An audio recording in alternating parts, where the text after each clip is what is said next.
मेज़बान सलीम सातियानी, पाकिस्तान और पाकिस्तान से बाहर देखने वाले वो तमाम नाज़रीन जो इस वक्त हमारे इस प्रोग्राम को देख रहे हैं, उन्हें खुशामदीद कहता है।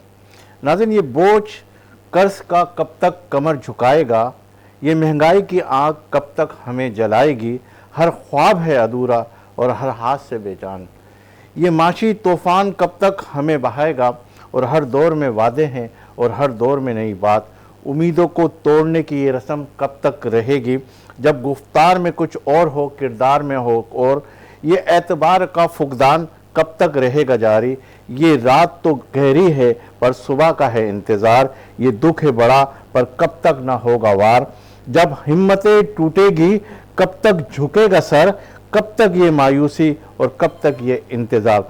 ये निज़ाम की नाइंसाफ़ी, पॉलिसियों का तज़ाद, अवाम की उम्मीदें, बेयकीनी का सफ़र, माशी तूफ़ान, कर्ज़ों का बोझ, क़यादत के वादे, वादों का ये सफ़र, हुनरमंद का हाथ बेकार, रोशन पाकिस्तान का ख्वाब, एक नया आगाज़। हर पाकिस्तान की मैशियत संभलेगी कब, अब पाकिस्तान की मैशियत संभलेगी कब, अवाम का सफ़र टूटेगा कब, ये तारीखी छटेगी कब, रोशनी आएगी कब, इंतज़ार के लम्हे ख़त्म होंगे कब तक। अस्सलाम वालेकुम नाज़रीन, मैं हूं आपका मेज़बान सलीम सातियानी और आप देख रहे हैं आपका अपना प्रोग्राम कब तक।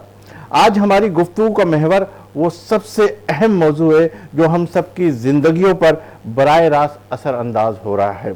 ये सिर्फ एक ख़बर नहीं, हर पाकिस्तान के दिल में उठने वाला सवाल है और एक सवाल जिसका जवाब लाखों ख़ानदानों की उम्मीदों और उनके मुस्तकबिल से जुड़ा हुआ है। हमारी मैशियत किस सिमत जा रही है और आलमी नक्शे पर पाकिस्तान की माली हैसियत क्या है। क्या हम मुसलसल बैरूनी कर्जों और बढ़ती हुई महंगाई के दबाव में रहेंगे। माशी अदम इस्तेकाम और रुपए की गिरती हुई कदर का यह सिलसिला कब तक जारी रहेगा और वो वक्त कब आएगा जब पाकिस्तान एक खुद कफील, मजबूत और खुशहाल माशी ताकत बनकर दुनिया के सामने खड़ा होगा। क्या हम आलमी मंडी में अपनी जगह बना पाएंगे। आज हम पाकिस्तान की मईशत का, इसके तमाम तर चैलेंजेस के साथ एक गहरा जायजा लेंगे। हम ये जानेंगे कि आलमी सतह पर हमारी माली हैसियत क्यों कमज़ोर है और इस कमज़ोरी की कीमत हमारे अवाम कब तक अदा करती रहेंगी। क्या हम मईशत को पायदार तरक्की की राह पर गामजन कर सकेंगे ताकि हर फर्द को रोज़गार और खुशहाली मैसर आए। इन तमाम अहम और फ़िक्र अंगेज़ मौज़ूआत पर रोशनी डालने के लिए अपने इल्म, तजर्बे और बसीरत से हमें इन चैलेंजेस और रोशन इम्कानात पर रहनुमाई करेंगे कि पाकिस्तान माशी मैदान में अपनी हकीकी मुकाम तक कब तक हासिल कर पाएगा। स्टूडियो में मौजूद है हमारे कादिर कदर मेहमान, सेविंग होम के CEO है जो एक डिपार्टमेंटल चला रहे हैं, ना सिर्फ कराची पाकिस्तान बल्कि दुबई और कीनिया और बहुत सारे, जद्दा में बहुत सारे शहरों के अंदर, और बहुत अच्छा तजर्बा रखते हैं माशाल्लाह। और इनका जो सेविंग होम है वो वाकई ही बहुत कम रेट के ऊपर ये तमाम चीज़ें मुहैया कर रहा है। इसी तरह एक एडवानी फाउंडेशन चला रहे हैं जिसका काम, जिसका मकसद ये है कि लोगों को मुस्तफ़ीज़ करना, लोगों को उन तक कुछ ना कुछ चीज़ें पहुंचाना, जिसके अंदर ये हर संडे को जो है फ्री कैंप्स लगाते।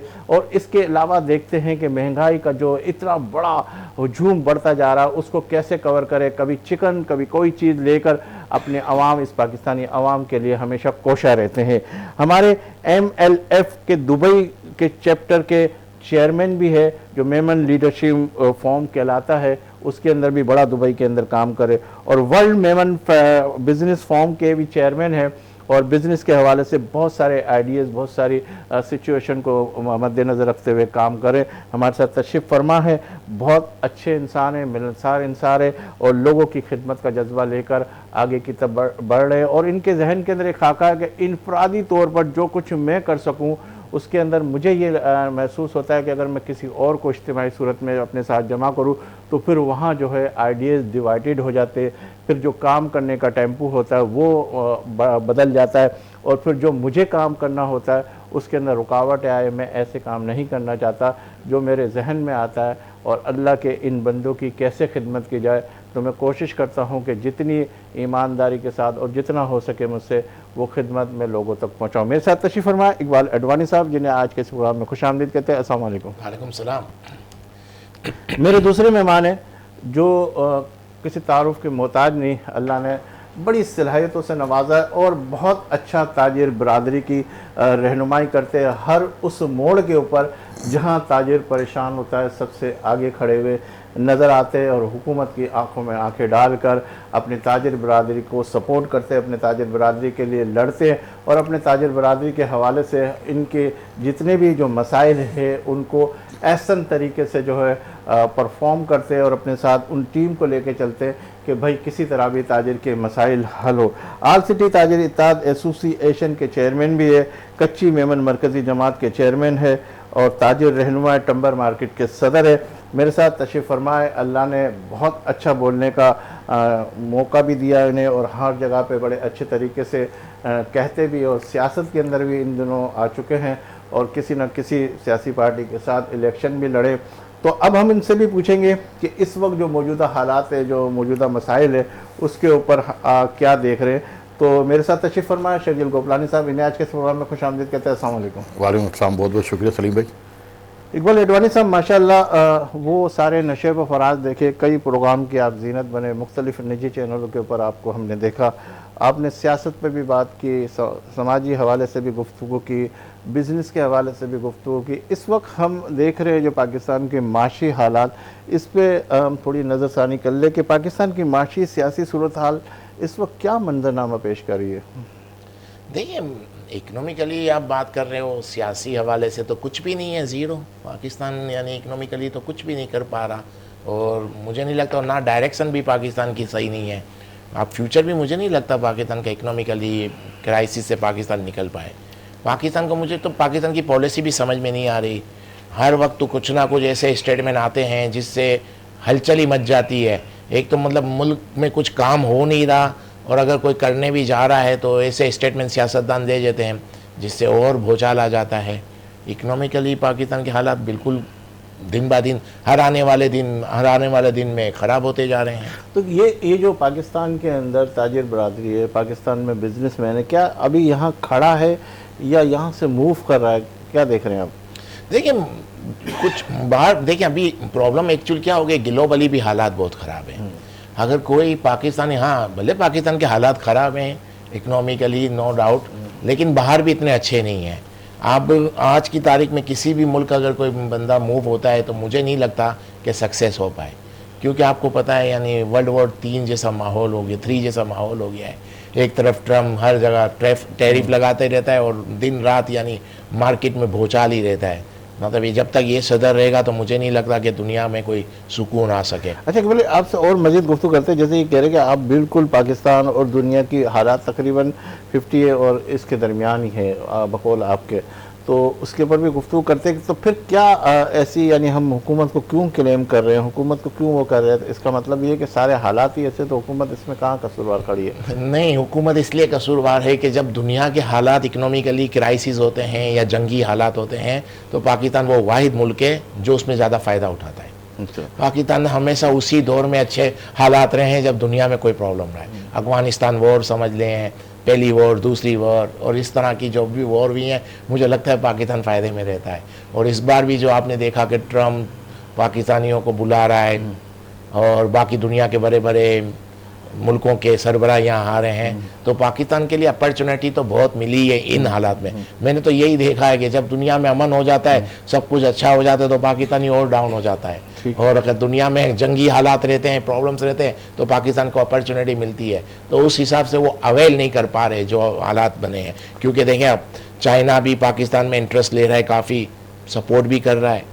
अमेरिका फर्स्ट टाइम ऐसा हुआ है कि पाकिस्तान के चाइना से भी अच्छे ताल्लुकात है और अमेरिका से हुए हैं, ऐसा होता नहीं। ईरान से अच्छे ताल्लुकात हो गए पड़ोस में, तो पाकिस्तान को काफ़ी अच्छी अपॉर्चुनिटी है। लेकिन बदकिस्मती से हमारी जो सियासी क़यादत है वो इस तरह के स्टेटमेंट देते रहते हैं, आपस में इस तरह उलझते रहते हैं, जिसकी वजह से जो हमको जो अवेल करना चाहिए जो वो नहीं कर पा रहे हैं। हालात दुनिया के ख़राब है लेकिन पाकिस्तान में उसको काफ़ी अपॉर्चुनिटी मिल रही है।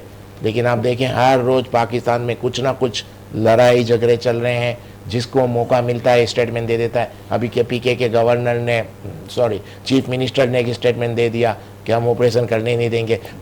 एक्चुअल पाकिस्तान में मैंने देखा है जितनी भी सियासी जमातें हैं उनकी जो लीडरशिप है वो मीडिया में रहने के लिए ऐसे स्टेटमेंट दे देते हैं जिससे मुल्क की हालात ख़राब हो जाते हैं। और वक्त जैसा अच्छा वक्त आ रहा होता है उसको भी वो ख़राब कर देते हैं, और फिर जब बुरा वक्त आता है तो फिर आपके सामने कैसे कैसे हालात से हम गुजरे। तो मेन सबसे बड़ी प्रॉब्लम है पाकिस्तान की जो सियासी जमातें हैं, इनकी जो लीडरशिप है वो मीडिया में आने के लिए ऐसे स्टेटमेंट देते हैं जिससे भूचाल हो जाता है पाकिस्तान में। ठीक है, मैं आपकी गुफ्तगू के अंदर बिल्कुल ही इंटरप्ट नहीं कर रहा था ताकि जो है ना आप अपनी मुकम्मल बात कर सके, फिर मैं मज़ीद और भी सवालात आपसे करता हूँ। शर्जील गफलानी साहब, आप क्या कहते हैं पाकिस्तान की माशी सियासी हालात के ऊपर? और इस वक्त ताजिर बरादरी जो है वो अपने एक प्लेटफॉर्म पे नहीं है, और वो जो है ना क्या कहते हैं मुख्तलिफ स्टेटमेंट होते हैं, जैसे हुकूमत की तरफ से भी आपने एक स्ट्राइक भी की और उसका कोई नतीजा भी नज़र नहीं आया। क्या देख रहे हैं आप? देखें सलीम भाई, जो 78 साल की हमारी हिस्ट्री है ना बिज़नेस और माशी मामला में, वो उसकी फेल होने की सबसे जो बड़ी वजह है वो है ब्यूरोक्रेसी। हमारे पास चाहे आर्मी रही हो जिसको मार्शल लॉ बोलते हैं, चाहे डेमोक्रेटिक सिस्टम रहा हो, सियासतदान 5 साल 3 साल 10 साल के लिए आया और चला गया, या कोई हुकूमत 17 साल 20 साल कर भी ले तो वज़रा आते जाते रहे, लेकिन माशी निज़ाम और हमारे मुल्क के सारे मामला वो संभालने वाली है वो है ब्यूरोक्रेसी।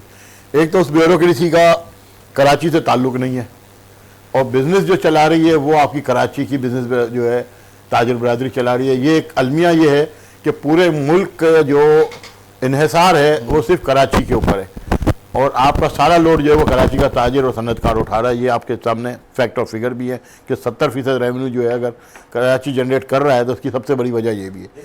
आपकी 40 लाख जो है लोग क्या कहते हैं टैक्स दे रहे हैं, और ये 25 करोड़ की आवाम के अंदर, तो ये कौन देख रहा है, कैसे देख रहा है, क्या कर रहा है? आप कहते हैं कि हम तो टैक्स दे रहे हैं, यहाँ तो 40 से 45। देखिए ये बिल्कुल अगर आप माना जाए तो आपके मिनिस्ट्री ऑफ फाइनेंस और FBR का फेलियर है कि आप आज तक कोई पॉलिसी ऐसी नहीं दे सके या कोई कानून ऐसा नहीं बना सके कि हर शख्स जो है वो अपना टैक्स रिटर्न फाइल करे।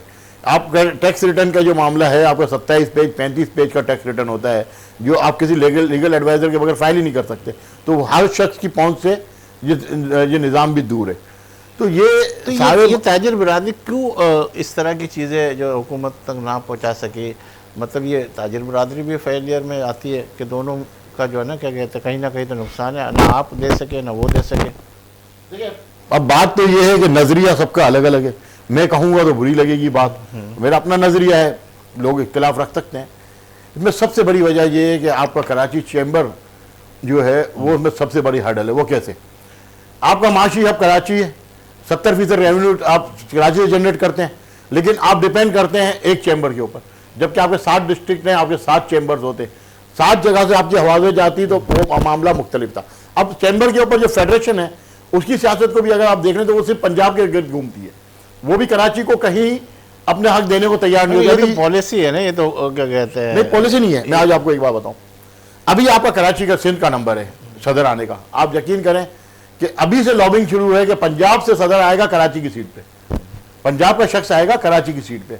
अब वो देखें, अब इसमें एक मसला उनका नहीं है, मसला ये है कि हमने उस लॉ और उस कॉन्स्टिट्यूशन को हम क्या कहते हैं शर्जील भाई अपनी उस डगर से उधर निकल जाएंगे, क्या कहते हैं चैम्बर की तरफ, हम उसी पॉइंट के ऊपर आ जाते हैं कि इस वक्त जो माशी हालात के हवाले से अगर मैं ये कहूँ कि IMF के कर्ज़ों की अगर बात की जाए तो ये मुल्क कर्ज़ों तले दबा जा रहा है। इसकी कोई हुकूमती कोई ऐसी सिस्टम नहीं बनाया कि किसको इस तरह डील किया जाए कि कर्ज़ ख़त्म हो जाए। इकबाल भाई से भी यही वाला सवाल जो मैं आपको ब्यूरोक्रेसी की हडल्स बताना चाह रहा हूँ।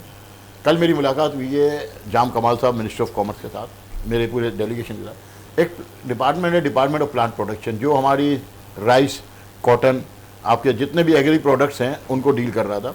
एक ये डिपार्टमेंट बनाया गया लोगों को फैसिलिटेट करने के लिए, आपकी माशी तौर पर आपको मजबूत है। अब उसकी करप्शन इतनी बड़ी, जो आपने देखा पिछले दिनों वीट स्कैंडल आया जिसमें अल्लाह दत्ता आबिद को सस्पेंड किया गया, इसके बाद कैप्टन महमूद समेत तमाम लोगों के ऊपर केसेस बने, इसके बाद फिर चौधरी तारिक साहब आए, इसके बाद फिर अब कोई कस्टम के कोई DG है उनको ले आए। कल हमने जब इसके ऊपर खुल के बात की तो पता ये चला कि अब उस डिपार्टमेंट को ख़त्म करके अब बनाया जा रहा है अथॉरिटी, और अथॉरिटी का कहना इनका ये है कि इसमें स्टेक होल्डर तमाम लोग हैं वो मेंबर्स होंगे।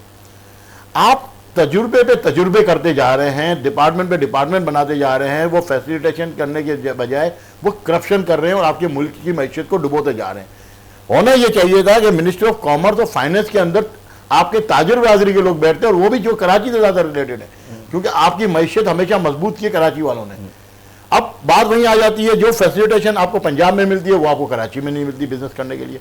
अगर आज आप यहाँ पे कराची में बिल्डिंग बनाते हैं तो आपको कितने अडल्ट हैं, यहाँ पे किस किस किस्म की परेशानियों को आपको नहीं भुगतना पड़ता, चाहे वो गैंग वॉर हो तो चाहे कोई इदारा हो। अगर यही बिल्डिंग आप इस्लामाबाद में बनाने जाते हैं तो वहाँ का इदारा आपको इतना फैसिलिटेशन करता है कि आपको कहीं अडल नहीं है, एक सिंगल विंडो के ऊपर आपको तमाम परमिशन बन जाती हैं और कोई वायलेशन नहीं होती। और कराची के बिल्डर्स नहीं वहाँ पे बिल्डिंग्स बनाई हैं, हाई राइज इस वक्त वही बना रहे हैं। इसी तरीके से अगर इंडस्ट्री को आप देख लें, बांग्लादेश की टेक्सटाइल की इंडस्ट्री चलाने वाले कौन? पूरे पाकिस्तानी।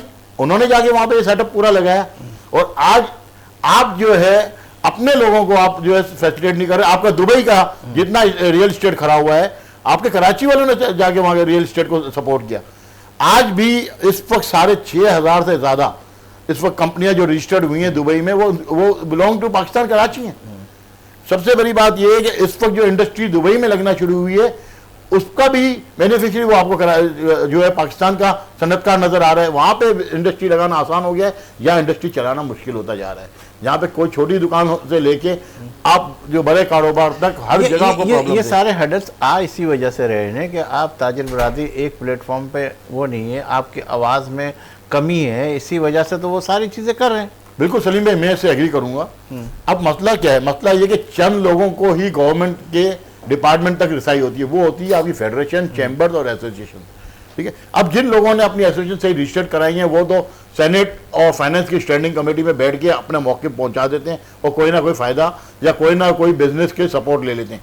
लेकिन अब जो लोग बैठे हैं वो पिछले 20-20, 25-25 साल से वो चैम्बर्स में बैठे हुए हैं, वो अपना ज़ाती मफाद को लेके चल रहे हैं। अब ये तो हुकूमत को सोचना चाहिए ना कि जो सीट के ऊपर होता है और सीट से बाहर होता है, वो जो बाहर होता है वो तनकीद करता रहता है कि ये ऐसा है, ऐसा है, ऐसा है। जब वो सीट के ऊपर आ जाता है तो फिर उसको पता चलता है यार ये तो इतनी सारी चीज़ें यार वाकई ऐसा है, तो उसके अंदर स्टॉपिंग आती है। इस पर गुफ्तगू करते हैं, ब्रेक की तरफ इशारा हो रहा है, फिर इंशाल्लाह नाज़रीन चलेंगे एक ब्रेक। इस यकीन के साथ आप होंगे हमारे साथ, हम तो हैं ही आपके साथ। मिलते हैं चंद लम्हों के बाद।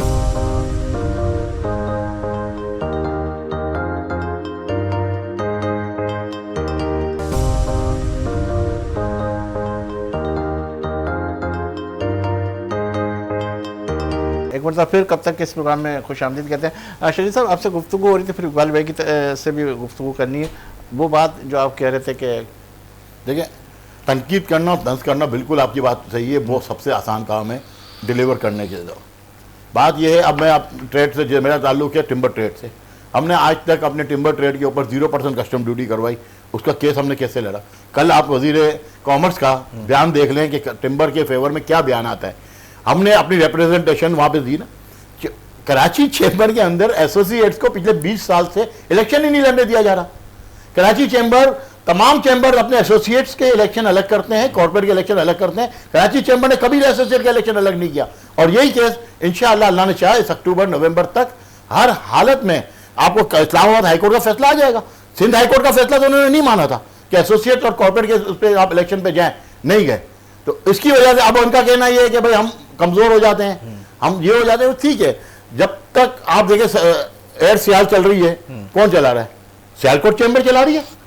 आप तो कराची भी आ रहे हैं बिजनेस। एयर कराची देखें अभी आया नहीं है, आएगा। एयर कराची में भी अल्लाह के शुक्र 100 लोग जो कराची के बिजनेसमैन हैं जो एयर कराची को सपोर्ट कर रहे हैं या फाइनेंस कर रहे हैं। लेकिन पहले तो एयर सियाल ने इसकी की ना। आज अगर आपका कहना ये है कि कोई भी शख्स को अगर मौका मिले तो वो सही तरह परफॉर्म करे। कराची चैम्बर अगर चाहता तो कराची के बेशतर मसाइल हल हो सकते थे, उसकी रीच से बाहर नहीं है, क्योंकि कराची चैम्बर की अप्रोच डायरेक्ट प्राइम मिनिस्टर के पास है। ठीक है, अच्छा इकबाल साहब, आपसे गुफ्तगू करते हैं कि आपने दुनिया देखी है माशाल्लाह, हर जगह पे जाना आना सब कुछ हुआ। पाकिस्तान के हवाले से मैं आपसे वो सवाल करूँ कि आप क्या सजेशन देंगे IMF के कर्ज के हवाले से कि ये मुल्क का जो इंसार है वो ज़्यादातर इंसार है इस सारे के सारे कर्ज के ऊपर ही चल रहा है। नहीं तो जब तक आप अपने मुल्क में करप्शन ख़त्म नहीं करेंगे तो कर्ज तो आप लेते रहेंगे। तो कर्ज लेते रहेंगे, और कर्ज भी अभी तो ऐसा हो गया है कि जो कर्ज हम ले रहे हैं उसकी किस्तें ही अदा कर रहे हैं वो दूसरे कर्ज के लिए। तो यानी अभी कर्ज की जो किस्त भी आ रही है, जो कर्जों की जो किस्तें होती हैं वो भी हम कर्ज, नया कर्ज लेकर किस्तें अदा कर रहे हैं। तो पाकिस्तान में तो ये प्रॉब्लम है, और इसकी वजूहत भी यही है कि यानी मुझे किसी एक पे तंकीद नहीं करना, पूरा तो मुझे तो लगता है कि हर कोई यानी करप्शन में इन्वॉल्व है। कोई सियासी पार्टी को समझ लें या ब्यूरोक्रेसी को, सिर्फ ब्यूरोक्रेसी के सब ब्यूरोक्रेसी हो कि सियासी पार्टियां हो, करप्शन कौन नहीं कर रहा। ठेला वाला भी खड़ा हुआ होता है, वो भी आम, अगर 6 है तो उसके अंदर एक आध आम, हाँ, तो आम आदमी भी है, तो मतलब हर बंदे ने अपना अपना किरदार अदा किया हुआ ये है ना। प्रॉब्लम्स तो है ना। हम क्या बात करते हैं कि किसी के भी ऊपर बात करनी है, लेकिन हमारे खुद में भी खामी है, हर आदमी में खामी है। जैसे कंस्ट्रक्शन के हवाले से बात कही गई, तो कंस्ट्रक्शन के हवाले से भी कि हम बिल्डर लोगों में भी तो खामियां हैं ना।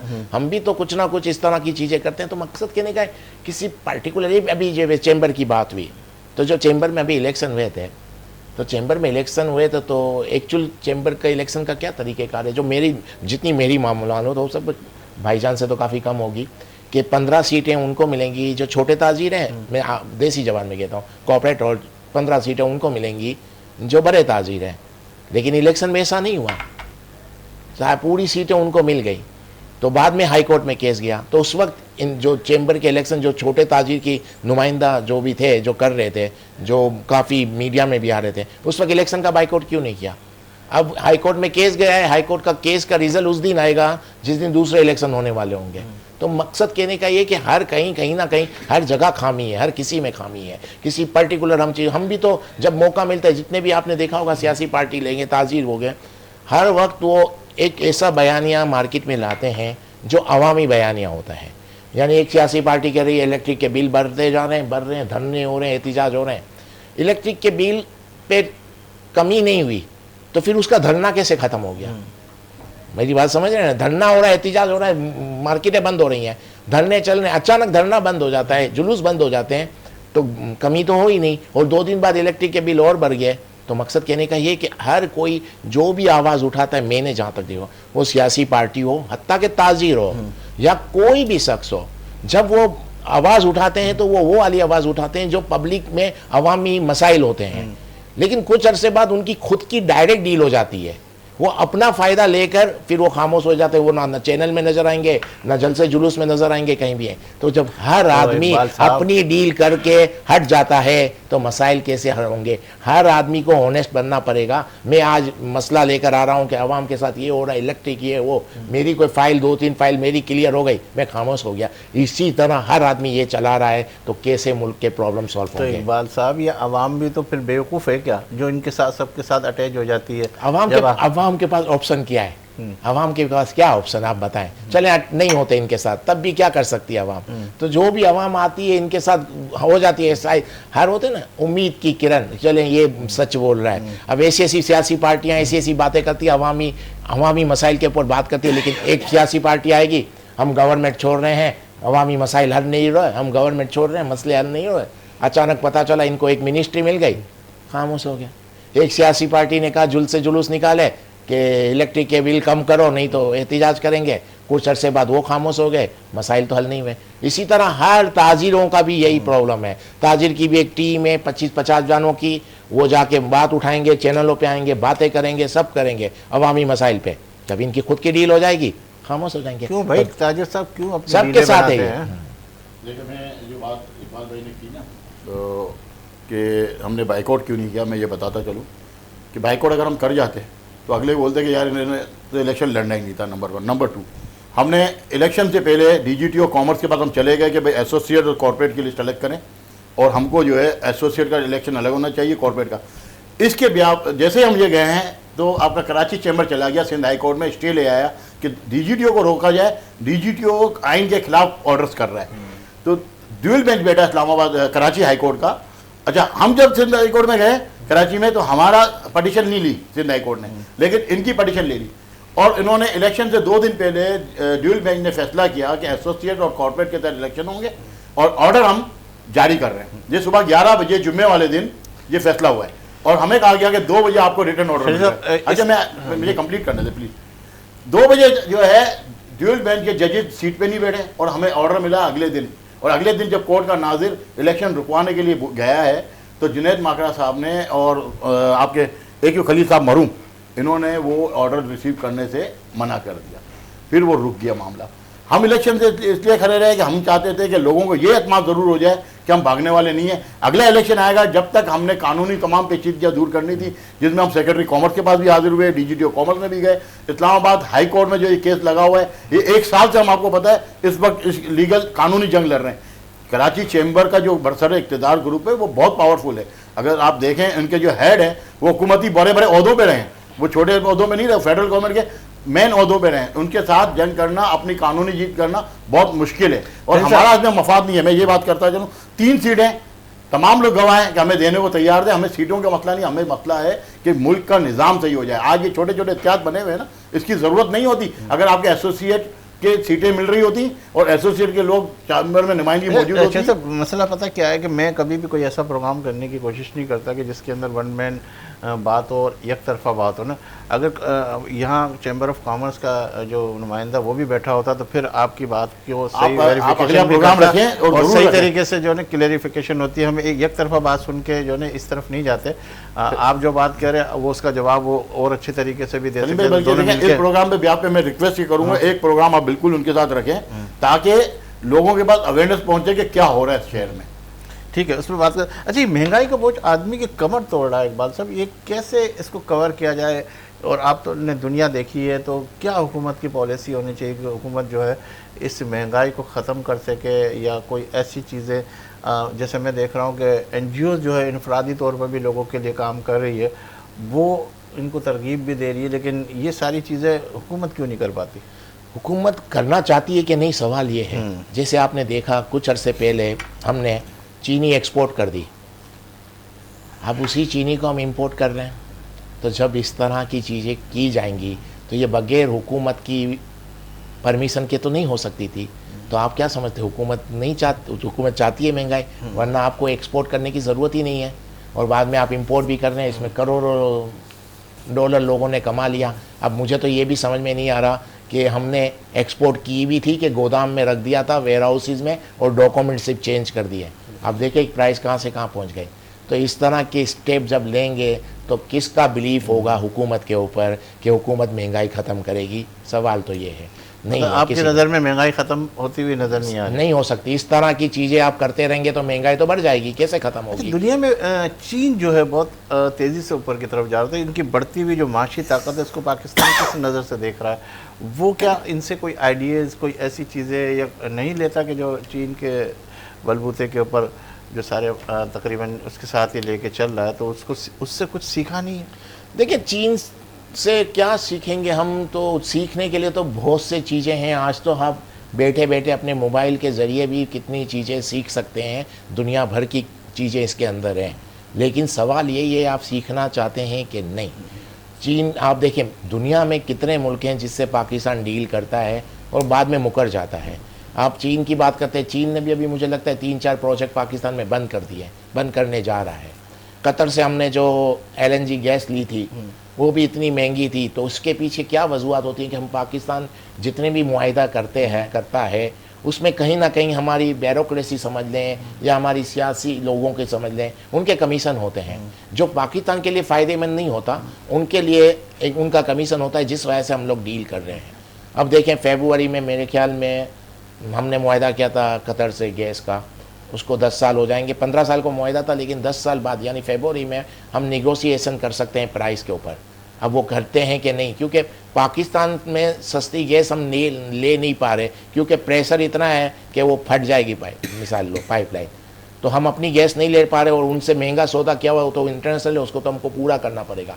तो इस तरह के सौदे पाकिस्तान क्यों करता है, इसके पीछे क्या अवामिल है? कहीं कुछ लोगों के कमीशन होते हैं, तो जिसकी वजह से हर चीज़ महंगी होती जा रही है। साहब, हम हर आने वाली हुकूमत जो है वो माजी का रोना रोती है कि वो करके गया तो मैं ये सारे मसाइल के अंदर उलझ रहा हूँ। तो हुकूमत तो बेचारे कितनी फेस कर रही है, पिछले वालों को भी, इसको भी, फिर सियासत को भी, फिर उनके साथ जो जॉइंट पार्टियाँ उनको भी देखना है। अगर वो आगे पीछे होती है तो फिर हुकूमत बिल्कुल डामकडोल है, फिर इधर से उधर हो जाए, तो सबको लेके चलना उनके लिए भी तो एक प्रॉब्लम क्रिएट होता है। देखिए कौन सी हुकूमत माजी की बात करती है? आज की गवर्नमेंट किसकी है? पाकिस्तान मुस्लिम लीग की। तो 40-50 साल से यही तो हुक्मरान है, तो किससे शिकायत कर रहे हैं? ये पिछली गवर्नमेंट भी तो इनकी थी। आप अगर पीपल्स पार्टी की देख लें तो 17-18 साल से सिंध में तो इनकी हुकूमतें वफाक में भी रही है। तो प्रॉब्लम यही है, MQM हो गई यहाँ पर। MQM किससे शिकायत कर रही है? जब से MQM बनी है तब से हुकूमत में तो है MQM। इनकी कंप्लेन किससे है? आज की गवर्नमेंट से है, तो आज की गवर्नमेंट में भी ये लोग हैं। कल की गवर्नमेंट से है तो कल की गवर्नमेंट में भी ये लोग थे। तो फिर कंप्लेन किससे? यही तो मैं कह रहा हूँ, हुकूमत ही शिकायतें कर रही है और वही हुकूमत में है। पहले भी थे, अभी भी हैं, अभी तक यही चल रहे हैं। 40-50 साल से तो इनकी हुकूमत है। पीपल्स पार्टी हो गई, मुस्लिम लीग नून हो गई, MQM भी तकरीबन 30-35-40 साल से है।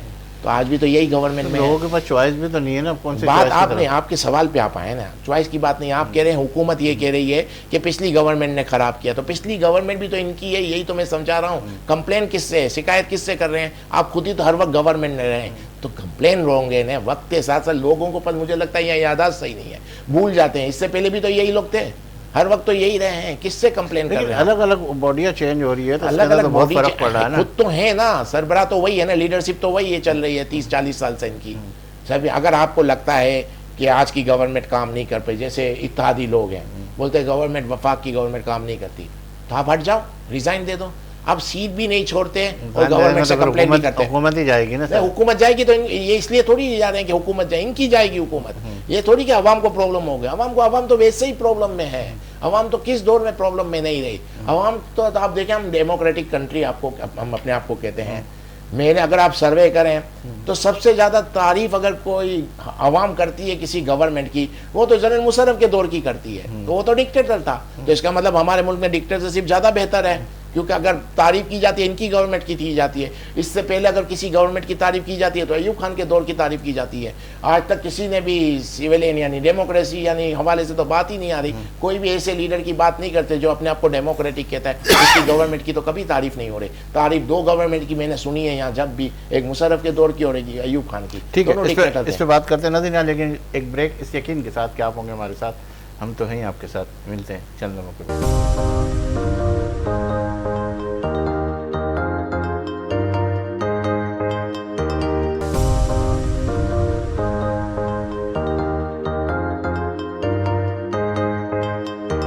एक मरतबा फिर कब तक इस प्रोग्राम में खुशामदीद कहते हैं। शरीफ साहब, आपसे बात हो रही है। इकबाल साहब कह रहे हैं कि बिल्कुल हुकूमत आने जाना ये वो ये सारे सिस्टम तो चल ही रहे। आप क्या कहते हैं कि वाकई इसी तरह का सिस्टम चल रहा है या इसमें कोई चेंजिंग आनी चाहिए या क्या होना चाहिए? चॉइस भी नहीं है लोगों के पास, लोग क्या करें? नहीं, बात ये वही बात है, फिर तनकीद करना तंज करना तो आसान है। बात है प्रैक्टिकल क्या चीज़ है। अब मुशर्रफ साहब की इन्होंने बात की, मुशर्रफ साहब की क्वालिटी क्या थी? मुशर्रफ की क्वालिटी ये थी, वो एक अवामी थे दिखते, आप बोले फौजी बिल्कुल थे, जनरल थे, बट एक अवामी शख्स था। कैसे? जिस वक्त मार्केट में सर्विस फॉर्म शुरू हुए और मार्केटों में आर्मी आ गई, तो आपको पता है हमने रजिस्टर किया था 17 दिन जो हड़ताल की थी, हम उस मीटिंग में मौजूद थे। तो मुशर्रफ साहब ने एक बात बोली कि भाई आप टैक्स नहीं देना चाहते। तो हम ताजरों ने एक बात की कि हम टैक्स देना चाहते हैं, आप लेना नहीं चाहते, ब्यूरोक्रेसी का प्रॉब्लम है। तो उस वक्त सेक्शन 147B का एक कानून बना था, जो कि बनाया था सलमान शाह साहब थे, advisor to the finance minister, और उस वक्त इदारा था FBR नहीं था, CBR था।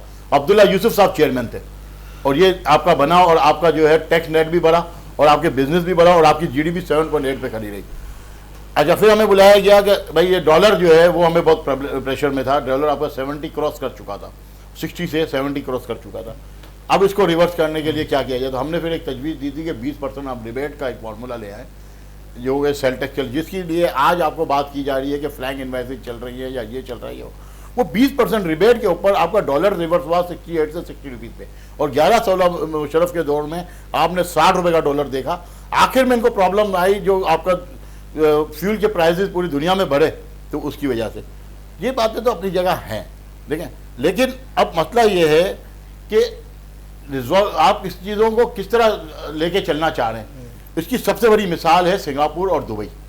यहाँ पे मेरे पास बांग्लादेश भी है, वियतनाम भी है, वो भी बहुत अब आगे। देखिए, मैं वियतनाम के पास रिसोर्सेज हैं, बांग्लादेश के पास रिसोर्सेज है, चाइना के पास रिसोर्सेज हैं। जो लैंड है दुबई और सिंगापुर, उनके पास रिसोर्सेज नहीं है, इनके पास पॉलिसी है।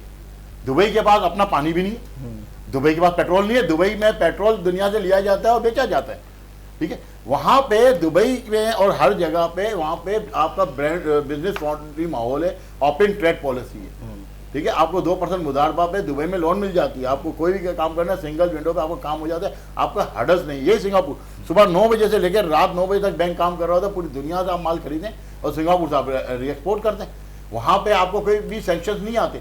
हम अगर बेलारूस से माल मंगा रहे हैं तो हमें हमारे प्राइम मिनिस्टर साहब वहाँ पे जाके, मैंने भी खुद MOU साइन किया है वहाँ की गवर्नमेंट के साथ जाके, गवर्नमेंट ऑफ पाकिस्तान के बिहाफ पे, लेकिन हम जो है बैंक से माल नहीं मंगा पा रहे। लेकिन दुबई के थ्रू RMB में जो है वो माल पूरी दुनिया में रीएक्सपोर्ट हो रहा है बेलारूस का, वहाँ से ट्रेड चल रहा है, सिंगापुर से भी ट्रेड चल रहा है। जिस वक्त म्यांमार के ऊपर सेंक्शन थे, सिंगापुर खुल के वहाँ से म्यांमार से बिजनेस कर रहा था, लेकिन आप जो है डायरेक्ट LC नहीं खोलते, जबकि अभी बैंक मौजूद था आपका सिंगापुर में, लेकिन आप डायरेक्ट LC नहीं दे सक रहे थे। तो बहुत सी हडल्स हैं जिसमें ब्यूरोक्रेसी को क्यों हो रहा है ये, ऐसा क्यों हो रहा है? देखिए सिर्फ असल में देखें, बात जो हम ये समझे हैं कि ब्यूरोक्रेसी प्रैक्टिकल नहीं है, वो चीज़ें कॉपी और पेस्ट करके चीज़ें वो लेके चल रही होती है, और उसकी वजह से हमें हमारा देखें जो बात अडवाणी साहब ने की शुरू में कि जब दुनिया में क्राइसिस आते हैं तो पाकिस्तानी इकोनॉमी शूट कर रही होती है, उस वक्त क्या होता है कि पाकिस्तान एक्स्ट्रा ऑर्डिनरी एफर्ट्स कर रहा है। जैसे कोरोना था, एक्स्ट्रा ऑर्डिनरी आपने एफर्ट्स किए, आपने अपनी इंडस्ट्री चलने दी, आप जो है एक्सपोर्ट बूस्ट कर गई, आपने एक्स्ट्रा ऑर्डिनरी जो है एक्सपोर्ट्स की, तमाम वॉर्स में आपने फ़ायदा उठाया। इस दफ़ा जो वॉर हो रही है मिडिल ईस्ट में, आप उस वॉर का फ़ायदा ही नहीं उठा पा रहे, क्योंकि आपके पास पॉलिसी ही नहीं है, आपको ब्यूरोक्रेसी कहीं काम करने ही नहीं दे रही आगे। आज भी आप अपनी ट्रेड पॉलिसी ले आए, जो जो इश्यूज़ हैं आप इसको रिजॉल्व कर दें, आपकी इकोनॉमी फ़ौरन बूस्ट कर जाए, ओवरनाइट कर जाएगी। आपको कोई इतना बड़ा देखें, हर चीज़ की आपके रिसोर्स, सबसे बड़ी रिसोर्स है आपका मैन पावर।